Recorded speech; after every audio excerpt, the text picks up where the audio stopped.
that many of us just can't tear our eyes away from.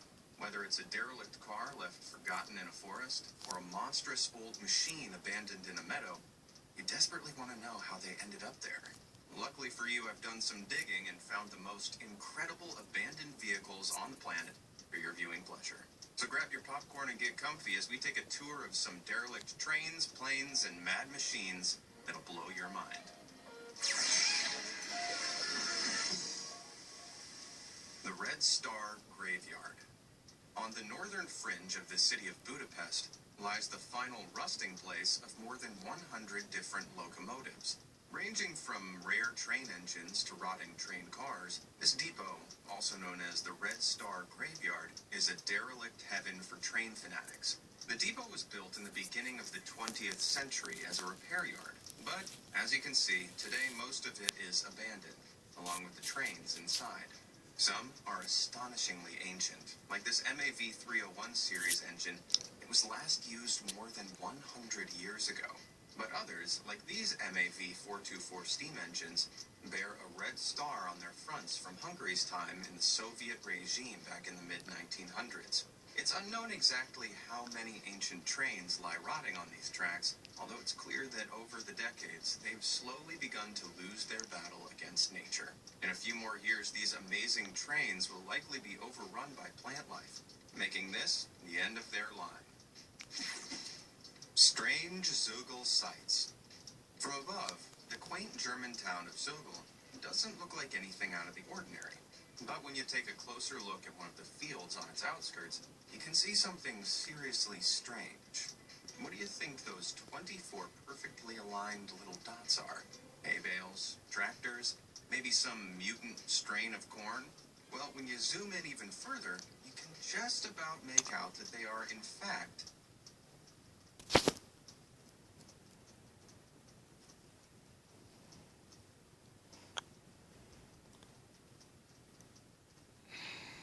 patent tanks to be exact. Curious urban explorers have visited the site, noticing there's a sign nearby that says entry to this field is forbidden. But when did that ever stop urban explorers? As weird as they look planted in rows like that, these long-abandoned, almost 50-ton tanks aren't just for show. The rigid configuration appears to be some kind of military shooting range. You can tell by the swirling sets of tracks on the ground that this place is probably used by other tanks for driving and target practice. However, any information about this shooting range is kept top secret. Well, as top secret as 24 tanks sitting in an open field can be. And speaking of shooting, why don't you give it your best shot to hit those like and subscribe buttons down below? Did you hit them? Great. Now what's next? Incredible Car Cemetery. Belgium is famous for its fine chocolate and beer, but until 10 years ago, it was home to one of the most notorious and intriguing scrapyards in the world. Like a long-forgotten traffic jam, the lines of old cars stretching out into the forest of the Châtillon Car Cemetery was an astonishing sight to behold. Many of these were rusted American motors, which spurred a rumor that they'd been left behind by American forces after the Second World War ended. But most of these cars had been made 20 years or so after the war was over. So, what was the real story behind their abandonment?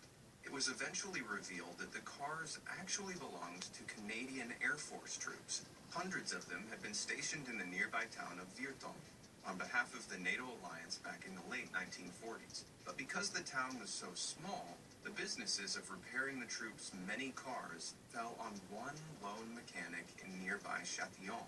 However, when France withdrew from NATO in 1966, the troops left, leaving the mechanic with hundreds of cars in a relatively tiny town. Unable to sell them on, they lay rusting and rotting over the years, until they were all sadly cleared away in 2010. Wow, I think I just heard the hearts of all the classic car enthusiasts break. The Ghost Plain of Iceland. The volcanic basalt black sands of Iceland make up some of the most breathtaking beaches on the planet. But while these sands are astonishing by themselves, they're also home to one of the most out-of-place abandoned vehicles in the world. This is the Solheimsönder plane wreck, a twin-engine fuselage of an old cargo plane hollowed out and stripped bare by decades of punishing Arctic winds.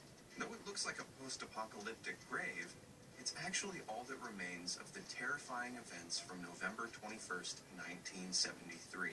On that day, the five-man crew of the C-117 plane were making their way to a U.S. naval station in Iceland, when temperatures suddenly plunged to a frosty 14 degrees Fahrenheit. 60-mile-per-hour Arctic gusts pummeled them, and ice terrifyingly froze up both the plane's engines. The plane dropped out of the sky and crash-landed on the beach. But miraculously, every man on board survived without so much as a scratch. The U.S. military eventually rescued them and began stripping the grounded plane of everything it had. They clipped its wings, removed its engines, and took anything that was salvageable, leaving the 5-ton shell littered on the beach. That's pretty rude, although it has left Iceland with a free tourist attraction. Spooky shores of Kiska. The remote island of Kiska, which is part of Alaska's Aleutian Islands, is a 22-mile-long landmass that isn't populated by a single soul.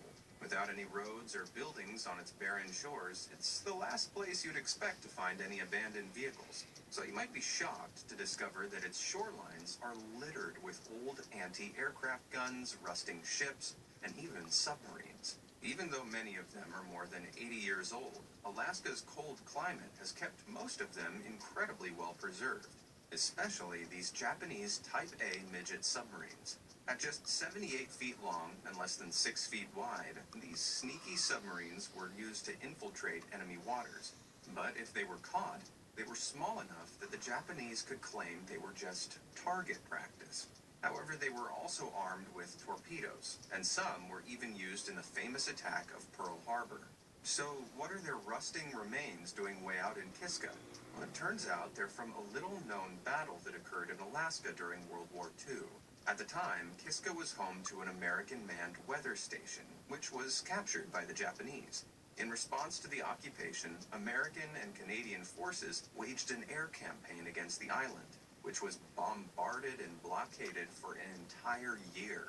Overpowered and outgunned, in 1943, the Imperial Japanese Navy quickly retreated from the Aleutian Islands, but not before blowing out the hulls of any ships and subs they had to leave behind, so their enemies couldn't use them. Now, that battle may not be found in many history books, but that story of supreme pettiness is definitely one for the ages. Abandoned turbo train. The 20th century space race fueled a competition between the United States and Soviet Russia to see who could create the bigger and better rocket ship. But this also led to the creation of another super-fast jet-propelled vehicle, the turbojet train. It was created back in the 1960s by American engineer Don Wetzel, who'd been tasked with creating a faster and cheaper locomotive. Wetzel had the wacky idea of adding jet engines onto trains to propel them along the tracks, and the resulting M497 boasted two 5,000 horsepower jet engines. These were placed on the front of the train just to make it look cooler, and when it was tested, it was able to reach an astonishing 183 miles per hour. This incredible locomotive development inspired the Soviets to build their own jet trains, and by the 1970s, this amazing machine was born. The head of an old ER-22 engine had been redesigned and modernized, with two turbojet engines from a Yakovlev Yak-40 plonked on the top. But when pushed to its limit, the train only reached about 155 miles per hour. Oh, it still sounds awesome, right? Well, outshined by its American counterpart, as well as being loud and costly to operate, the prototype was abandoned. It was moved to an unused track behind a railcar factory near Doroshika, where it lay forgotten for more than 40 years. Even though it looks like it'd fall apart with a light touch now, I bet a ride on this train in its heyday would have been off the rails. Rusting river rockets.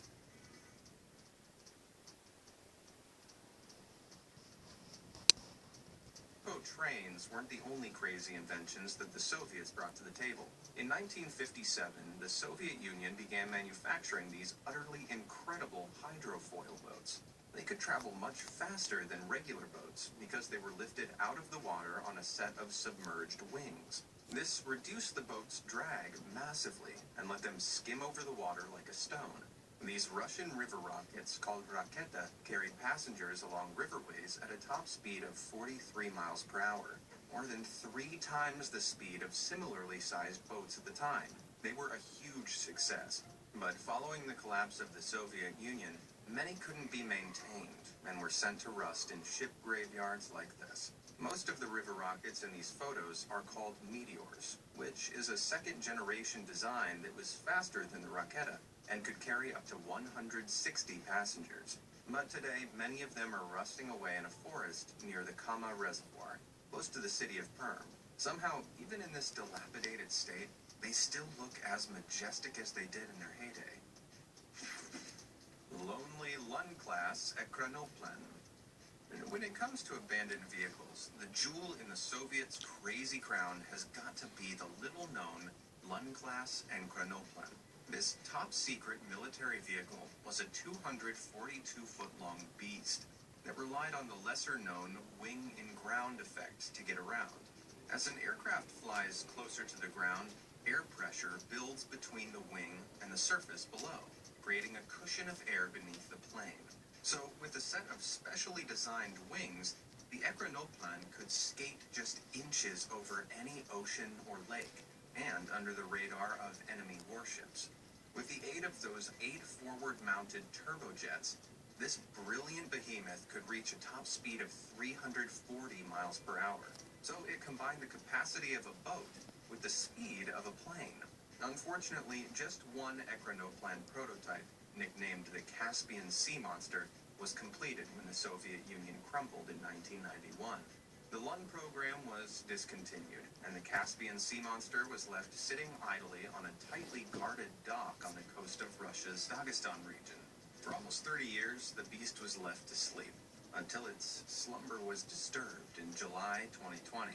It was finally being towed to a new museum home. But after making its way almost 100 kilometers over the Caspian Sea, it ran aground on the sandy shores of Derbent. A mind-blowing 264 tons, the monster was too heavy to be pulled ashore, and so it remained abandoned on the beach for another 5 months.